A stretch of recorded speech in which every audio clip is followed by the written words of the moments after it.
ओम नमः शिवाय। प्रिय शिव भक्तों, इस वीडियो में हम लोग महाशिवरात्रि व्रत कथा को सुनेंगे। देव ऋषि नारद जी ने विधाता श्री ब्रह्मा जी से कहा, हे पिता, शिवरात्रि व्रत की कथा हमें सुनाने की कृपा करें। आप हमें यह बताने की दया करें कि जिन लोगों ने बिना जाने हुए इस महाशिवरात्रि का व्रत किया उन्हें क्या फल प्राप्त हुआ है। यह सुनकर ब्रह्मा जी ने कहा, हे पुत्र, इस संबंध में तुम्हें एक कथा सुनाता हूँ। महाशिवरात्रि की रात्रि में जो भी मानव, दानव, देव, नाग, किन्नर आदि इस कथा का श्रवण और पठन पाठन मनन करेगा तथा 14 वर्ष तक लगातार महाशिवरात्रि में चारों पहर भगवान शिव का पूजन, नाम जप आदि संपन्न करेगा, उसे संपूर्ण भोग एवं मोक्ष दोनों की प्राप्ति होगी। पुरातन समय में एक व्याध शिकारी निषाद नाम से प्रसिद्ध था। वह सभी जीवों को दुख देने वाला, हिंसक तथा अत्यंत कठोर था। उसका परिवार बहुत बड़ा था। वह प्रतिदिन वन में जाकर जीव जंतुओं का संहार करता तथा चोरी डाका आदि द्वारा धन प्राप्त करता था।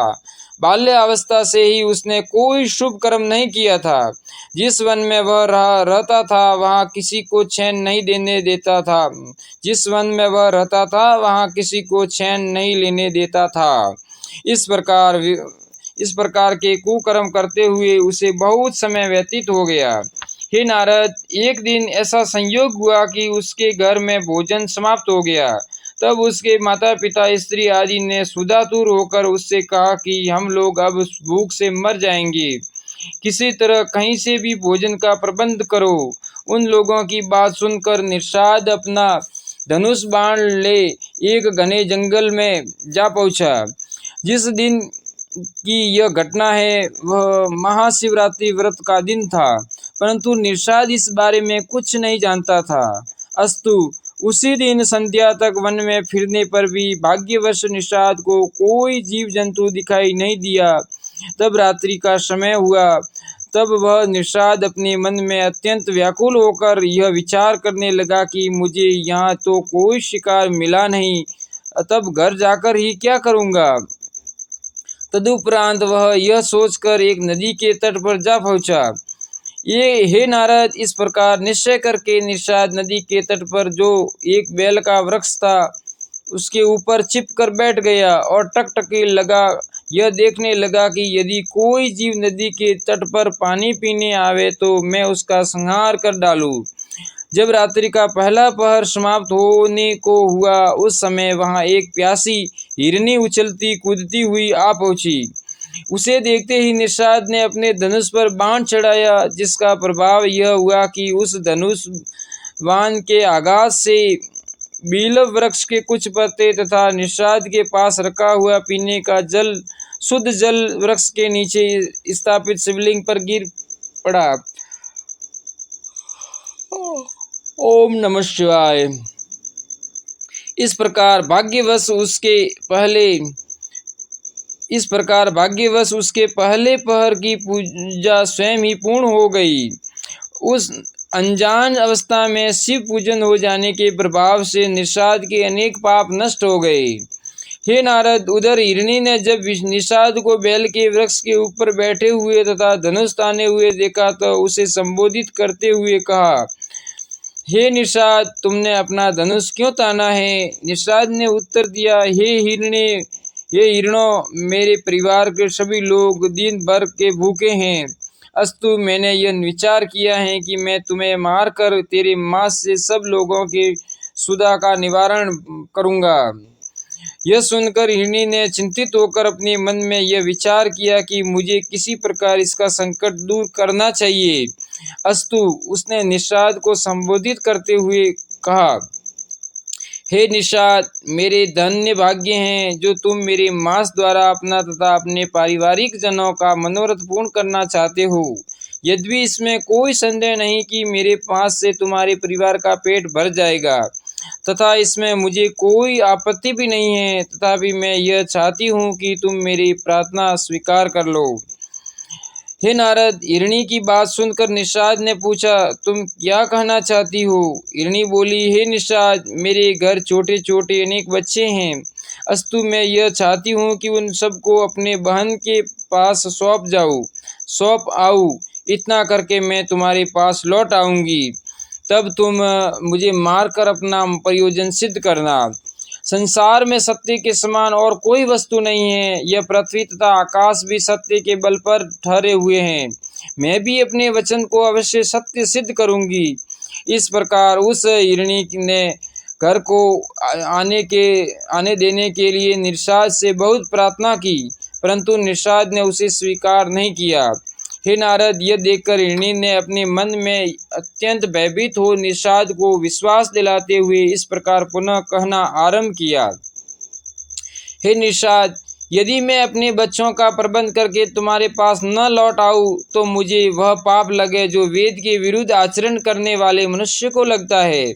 उस समय निषाद ने हिरणी की बात पर विश्वास करके उसे घर को आने की आज्ञा दे दी। तब वह हिरणी जल पीने के उपरांत अपने घर को चली गई और निषाद उसी पेड़ पर बैठा हुआ उसके पुनरागमन की प्रतीक्षा करने लगा। हे नारद, जब रात्रि का दूसरा पहर आया उस समय उस हिरणी की बहन अपने बहन को ढूंढती हुई उसी स्थान पर आ पहुंची।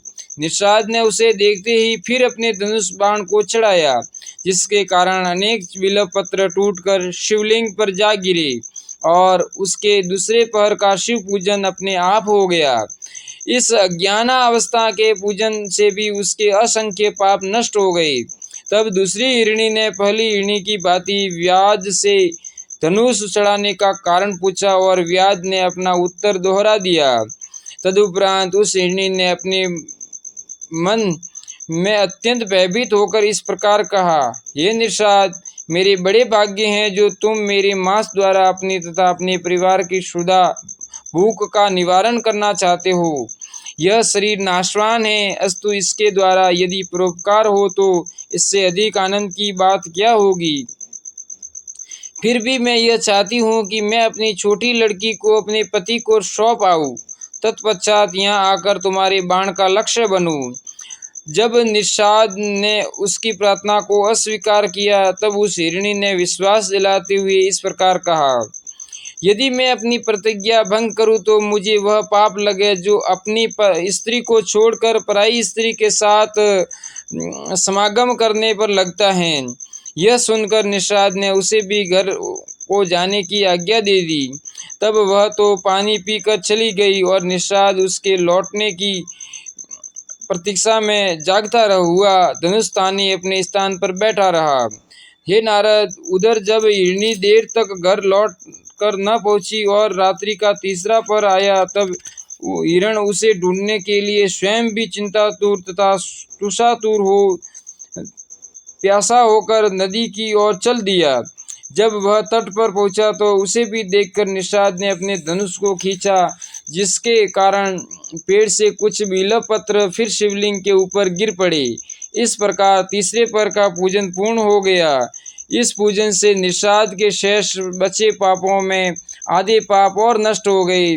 जब हिरण ने निषाद को धनुष खींचे हुए देखा तो उसका कारण पूछा, तब निषाद ने पहले के समान उत्तर दे दिया। उसे सुनकर हिरण बोला, हे निषाद, मेरे धन्य भाग्य हैं जो तुम मेरे शरीर द्वारा अपने पूरे परिवार को तृप्त करना चाहते हो। मेरा एक बालक है, तुम उसे मुझे अपनी स्त्री को सौंप आने दो।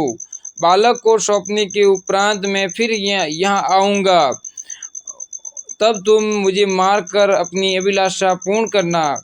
हे नारद, यह सुनकर निषाद ने उत्तर दिया, हे हिरण, तुम्हारे समान दो पशु और भी पहले यहाँ आकर जा चुके हैं। वे भी तुम्हारे ही समान प्रतिज्ञा करके यहाँ से गए हैं, परंतु अभी तक लौट कर नहीं आए।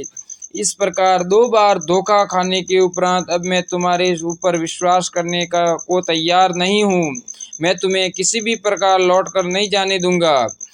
निषाद के ऐसे वचन सुनकर हिरण बोला, हे व्याघ्र, मैंने अब तक सत्य की रक्षा की है और जीवन में कभी भी झूठ नहीं बोला है। मैं शपथ पूर्वक तुमसे यह कहता हूँ कि चाहे जो भी हो मैं तुम्हारे पास अवश्य लौट कर आऊँगा। हे नारद, जिस समय घर पर हिरण तथा हिरणी सब एकत्र हुए और उन्होंने अपना अपना वृतांत कहा तो वे एक दूसरे का हाल सुनकर अत्यंत शोक करने लगे। तब जो हिरणी सबसे पहले बदिक को विश्वास दिलाकर लौट आई थी वह अपने पति से इस प्रकार कहने लगी, हे स्वामी, सर्वप्रथम मैं उस वधिक से प्रतिज्ञा करके आई हूँ, आप यहीं घर में रहकर बच्चों का पालन करते रहे। यह सुनकर दूसरी हिरणी ने कहा कि नहीं बहन, यह कभी नहीं हो सकता। पहली स्त्री घर की स्वामिनी कहलाती है। अस्तु, मैं आपको न जाने देकर स्वयं उस वधिक के पास जाऊंगी। अपनी दोनों स्त्रियों की ऐसी बातें सुनकर हिरण ने कहा, पुरुष के रहते हुए स्त्री का जाना श्रेष्ठ नहीं है। अस्तु, मैं अपने मांस से उस वधिक के परिवार को तृप्त करूंगा। बच्चों का पालन केवल माता ही कर सकती हैं। अपने पति के यह वचन सुनकर हिरनियों ने एक साथ कहा, हे स्वामी, हम विधवा होकर इस घर में कभी नहीं रहेगी। हे नारद, इस प्रकार उन तीनों ने जब स्वयं जाने के लिए आग्रह किया तब वे सब के सब उस वधिक के पास चल दिए। अपनी माताओं तथा पिता को जाते हुए देखकर बच्चों ने यह सोचा कि जब हमारे रक्षक ही नहीं रहेंगे तो हम किसके आश्रय पर जिएंगे। अस्तु, हमें भी इनके साथ चलना उचित है। तब वे भी उनके साथ चल दिए। इस प्रकार हिरण का संपूर्ण परिवार उस वधिक के समीप जा पहुंचा। तब वधिक ने उन सब को अपने पास आते हुए देखा तो पूर्व की भांति फिर अपना धनुष चढ़ाया। तो फिर बिल्व पत्र तथा जल पुनः शिवलिंग के ऊपर गिर पड़े और उसके सौते पहर का पूजन समाप्त हो गया। सौता पूजन होते ही वधिक के संपूर्ण पाप नष्ट हो गए। तब उसे श्रेष्ठ बुद्धि तथा उत्तम ज्ञान की प्राप्ति हुई। जिस समय हिरण ने दोनों हिरणियों तथा बच्चों के सहित उसके पास जाकर यह कहा, हे वधिक, अब तुम हमारे शरीर को शुद्ध करके हम सबका संहार करो। निषाद अपने मन में यह विचार करने लगा कि जिन पशुओं को बुद्धिहीन कहा जाता है वे मनुष्य की अपेक्षा कहीं अधिक धन्य हैं, क्योंकि वे अपने शरीर को नष्ट करके भी पराया उपकार करने को तैयार रहते हैं। न जाने इन अशुभ कर्मों के कारण मैं किस अवस्था को प्राप्त होऊंगा। हे नारद, इस भांति अपने मन में निश्चय करके वधिक ने आंखों से आंसू बहाते हुए उन हिरणों को संबोधित कर उच्च स्वर में कहा, हे शुद्ध पशुओं, तुम अपने घर लौट जाओ। तुम्हारा जीवन तथा तुम्हारा धर्म धन्य है। मैं तुम्हें प्रतिज्ञा के बंधन से मुक्त करता हूँ। जिस समय निषाद ने उच्च स्वर से यह शब्द कहा उस समय शिवजी अत्यंत प्रसन्न होकर उसके सम्मुख प्रकट हो गए। उन्होंने वधिक का हाथ पकड़ते हुए कहा, हे निषाद, मैं तुमसे अत्यंत प्रसन्न हूँ। तुमने महाशिवरात्रि का व्रत रखकर अपने संपूर्ण पापों को नष्ट कर दिया है। अब तुम्हारी जो इच्छा हो वह वर हमसे मांग लो। हे नारद, भगवान सदाशिव के श्रीमुख से यह वचन सुनकर निषाद उनके चरणों पर गिर पड़ा। फिर हाथ जोड़े हुए केवल यह कह सका, हे प्रभु, मैंने आपका दर्शन करके ही सब कुछ पा लिया है। तब भगवान भूत बावन ने अत्यंत प्रसन्न होकर उसका नाम स्कंद रखा और स्वयं ही अनेक वर देते हुए यह कहा, हे निषाद, तुम्हारे सभी मनोरथ पूर्ण होंगे। तुम संगेश्वरपुर को अपनी राजधानी बनाकर वहां सुखपूर्वक राज्य करो। तुम्हारे अनेक संतानें होगी तथा सभी देवता तुम्हारी प्रशंसा किया करेंगे। हमारे भक्त रामचंद्र जी तुम्हें अपना मित्र बनाकर संसार में यश प्रदान करेंगे। इतना कहकर भगवान सदाशिव अलक्षित हो गए। हे नारद, भगवान भूत बावन के दर्शन पाने से उन हिरणों के भी समस्त पाप नष्ट हो गए। तब उन्होंने भी मृग योनि त्याग कर देव स्वरूप प्राप्त किया। तदुपरांत वे शिवजी की कृपा से विमानों पर आरूढ़ हो गए, देवलोक को चले गए। वे मृग आज तक नक्षत्र रूप से आकाश में दिखाई देते हैं। इस चरित्र को करने के उपरांत भगवान सदाशिव प्रत्यक्ष रूप में तो अंतर्धान हो गए तथा लिंग रूप से वहीं स्थित होकर व्याधेश्वर के नाम से प्रसिद्ध हुए। श्री शिवजी की कृपा से वह व्याध भी स्कंद नाम से प्रसिद्ध हो गया। संगवेरपुर में जा पहुंचा तथा समस्त भीलों का राजा बनकर सुखपूर्वक राज्य करने लगा। जब त्रेता युग में राजा रामचंद्र जी ने अवतार लिया तो उन्होंने स्कंद के घर पहुंचकर उसे सम्मानित किया। रामचंद्र जी ने अत्यंत कृपा करके उसे शिव जी की भक्ति प्रदान की तथा शिव जी के अनुग्रह से वह इस लोक में सब प्रकार का सुख भोग कर अंत में मोक्ष प्राप्त कर लिया। हे नारद, शिवरात्रि के व्रत की ऐसी महान महिमा है कि उस व्याघ्र ने अनजान में ही शिवरात्रि का व्रत करके मुक्ति को प्राप्त कर लिया।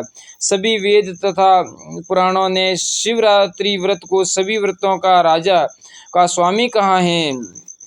व्यादेश्वर शिवलिंग की कथा जो भी प्राणी शिवरात्रि महाशिवरात्रि में श्रवण करेगा वह समस्त पापों से छूटकर यह लोक में संपूर्ण सुख भोग कर अंत में शिवलोक प्राप्त करेगा।